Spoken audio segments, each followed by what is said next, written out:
आज की कहानी है ईश्वर का गणित। एक बार दो आदमी एक मंदिर के पास बैठे गपशप कर रहे थे। वहाँ अंधेरा छा रहा था और बादल मंडरा रहे थे।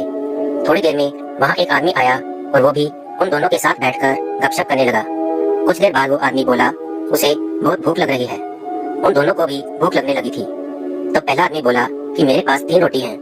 तो दूसरा बोला कि मेरे पास 5 रोटी हैं, हम तीनों मिल बांट कर खा लेते हैं। उसके बाद सवाल आया कि 8 रोटी 3 आदमियों में कैसे बांट पाएंगे। तब पहले आदमी ने राय दी कि ऐसा करते हैं कि हर रोटी के 3 टुकड़े करते हैं, अर्थात 8 रोटी के 24 टुकड़े हो जाएंगे और हम तीनों में 8-8 टुकड़े बराबर बराबर बट जाएंगे। तीनों को उसकी राय अच्छी लगी और 8 रोटी के 24 टुकड़े करके प्रत्येक ने 8-8 रोटी के टुकड़े खाकर भूख शांत की और फिर बारिश के कारण मंदिर के प्रांगण में ही सो गए। सुबह उठने पर तीसरे आदमी ने उनके उपकार के लिए दोनों को धन्यवाद दिया और प्रेम से 8 रोटी के टुकड़ों के बदले दोनों को उपहार स्वरूप 8 सोने की गिन्नी देकर अपने घर की ओर चला गया।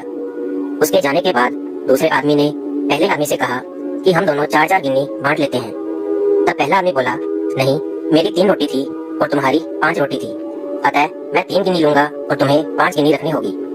इस पर दोनों में बहस होने लगी।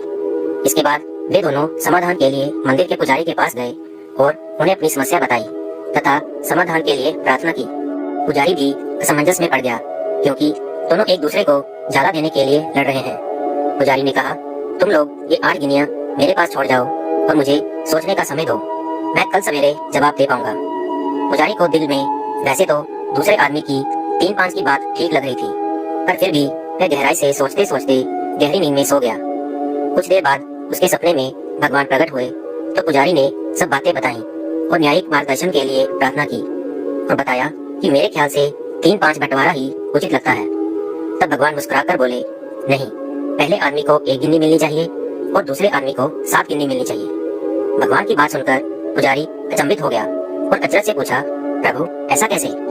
भगवान फिर एक बार मुस्कुराए और बोले, इसमें कोई शंका नहीं कि पहले आदमी ने अपनी 3 रोटी के 9 टुकड़े किए, परंतु उन 9 में से उसने सिर्फ 1 बांटा और 8 टुकड़े स्वयं खाए, अर्थात उसका त्याग सिर्फ 1 रोटी के टुकड़े का था, इसलिए वो सिर्फ 1 गिन्नी का ही हकदार है। दूसरे आदमी ने अपनी 5 रोटी के 15 टुकड़े किए, जिसमें से 8 टुकड़े उसने स्वयं खाए और 7 टुकड़े उसने बांट दिए, इसलिए वो न्यायानुसार 7 गिन्नी का हकदार है। यही मेरा गणित है और यही मेरा न्याय है। ईश्वर की न्याय का सटीक विश्लेषण सुनकर पुजारी नतमस्तक हो गया। इस कहानी का सार यही है कि हमारी वस्तु स्थिति को देखने की, समझने की दृष्टि और ईश्वर का दृष्टिकोण एकदम भिन्न है। हम ईश्वरीय न्याय लीला को जानने समझने में सर्वथा अज्ञानी हैं। हम अपने त्याग का गुणगान करते हैं, परंतु ईश्वर हमारे त्याग की तुलना हमारे सामर्थ्य एवं भोग तौर पर यथोचित निर्णय करते हैं।